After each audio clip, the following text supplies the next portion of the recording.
जिस तरह से गहलोत की बात की जा रही है और शशि थरूर की बात की जा रही है, कल हम yesterday we have heard from the news agencies that Mr. Shashi Tharoor met Honorable Congress President and he has claimed that he has got the blessings, but that is a news.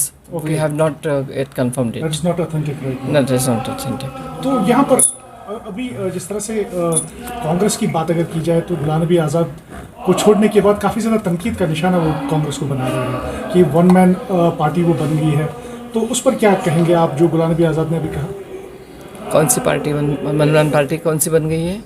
अभी तो नहीं पता। गुलाम नबी आज़ाद ने कांग्रेस को तनकीद का निशाना बनाया। मुझे लगता नहीं है। देखिए कि कांग्रेस हमारी बहुत पुरानी पार्टी है और दूसरी बात है किसी भी व्यक्ति को अगर बड़ा बनता है, किसी भी शख्स बड़ी बनती है तो वो पार्टी की वजह से बनती है। तो मुझे लगता है कि गुलाम नबी आज़ाद अगर बड़े बने हैं तो उसके पीछे हमारे कांग्रेस पार्टी भी है उनके पीछे। गुलाम नबी आज़ाद साहब के जाने से कांग्रेस को कोई फ़र्क पड़ा है क्या? कांग्रेस उतनी मजबूत आज कांग्रेस पार्टी इतनी बड़ी है कि इतने बड़े इसमें सिद्धांत आए हैं, बड़े बड़े लोग छोड़ के चले गए हैं, आए हैं पार्टी में, तो ऐसे किसी आने जाने से किसी से तकलीफ नहीं हुई है। थोड़ा सा जैसे एक समुंदर होता है, समुंदर में बहुत सारी सैलाब आते हैं जाते हैं, इसमें कोई फर्क नहीं होता। नीतीश कुमार के अलायंस ब्रेक करने के बाद बीजेपी से ये अटकलें लगाई जा रही है कि यहाँ पर महागठबंधन होगा, उसमें वो राहुल जी से भी मिले हैं और बाकी जो पार्टीज है उनके सरबराह से भी मिले हैं, तो क्या महागठबंधन इसके बाद काम करेगा 2024 में? ऐसे कुछ कोशिश चल रही है, लेकिन इसमें हाई लेवल पे चर्चा होगी तो इसके बाद में कुछ उसके नतीजे सामने आएंगे। मैम, कश्मीर घाटी में कुछ दिन पहले कदावर मौलाना को अरेस्ट किया गया, PSA लगाया गया, क्या कहेंगे इसके बारे में? मुझे लगता है कि इस तरह से अभी आज भी मैंने जो सुना जी कि बंद कर दिया गया है, अभी जब भाषण हो रहे थे, तो मुझे लगता है इस तरह से धार्मिक स्थलों के ऊपर ज़्यादा पाबंदी लगाना और धार्मिक प्रतिरोध बनाना ये ठीक नहीं है। यहाँ की सरकार जिस तरीके से चला रही है, सरकार यहाँ कहाँ चला रही है? यहाँ पे तो सेंट्रल एजेंसी से काम कर रहा है। जी मैम, ये बताया कि जो फर्स्ट लाइन लीडरशिप है कांग्रेस की वो सब जो है गुलाम नबी आज़ाद के खेमे में चली गई। अब कितना टाइम लगेगा जम्मू कश्मीर कांग्रेस को संभलने में, क्योंकि यहाँ पर जो फर्स्ट लाइन दिग्गज नेता थे वो सब चले गए, तो क्या कहेंगे आप? जो दिग्गज नेता थे कांग्रेस के यहाँ पर जम्मू कश्मीर में वो सारे जो है गुलाम नबी आज़ाद के खेमे में चले गए, तो कैसे आप देखते हैं जम्मू कश्मीर में? क्योंकि मुझे आप जो बोल रहे हैं वो मैं उसको मानती नहीं हूँ, क्योंकि सभी लोग तो हम साथ में कांग्रेस के लोग जहाँ हैं वहाँ हैं, जो लोग चले गए हैं, जो लोग हम तो बोलेंगे जो स्पेंड फोर्सेस है वो चले गए हैं, जिनको कांग्रेस ने बहुत कुछ दिया था, सब लोग वो सत्ता भोग चुके थे वो चले गए हैं।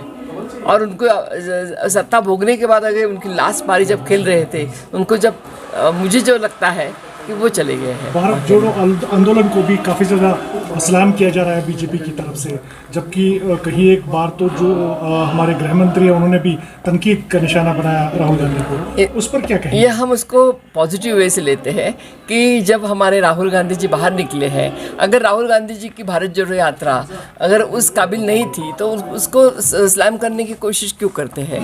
आप देख रहे हैं कि आज भारत जोड़ो यात्रा में जब राहुल जी बाहर निकलते हैं हर रोज़, तो लाखों की तादाद में लोग उनको मिलने आ रहे हैं, रास्ते में खड़े रह रहे हैं, तो उनको लग रहा है कि जब एक यात्रा थी जो उनके टाइम पे निकली थी, जो उनके नेता के राम अडवाणी के नेतृत्व में निकली थी, जिसमें 650 लोग मारे गए थे, और वो यात्रा लोगों को तोड़ने का काम कर रही थी। और ये हमारा भारत जोड़ो यात्रा करके राहुल गांधी निकले हैं जो 5.5 महीने चलेगी और जिसमें 3,500 किलोमीटर राहुल गांधी चल के कन्याकुमारी से लेके यहाँ श्रीनगर तक, जम्मू कश्मीर तक आएंगे, और वो जोड़ने का काम कर रहे हैं। हर एक बच्चों को लेके, महिलाओं को लेके, बूढ़ों को लेके सबको राहुल गांधी मिलने का काम कर रहे हैं। मुझे लगता है कि ये कहीं ना कहीं उनको डर पैदा हो रहा है, उनको खौफ पैदा हो रहा है, इसलिए वो घबरा रहे हैं, बौखला गए, और इसलिए वो भारत जोड़ो का विरोध कर रहे हैं। मैम, जैसे आजकल सिनेमा हॉल्स खोले जा रहे हैं, आज भी मल्टीप्लेक्स एक खोला गया, क्या बोलते हैं उसको, कॉस्मेटिक एक चेंजेस जो देखे हैं ना वो दिखा रहे हैं।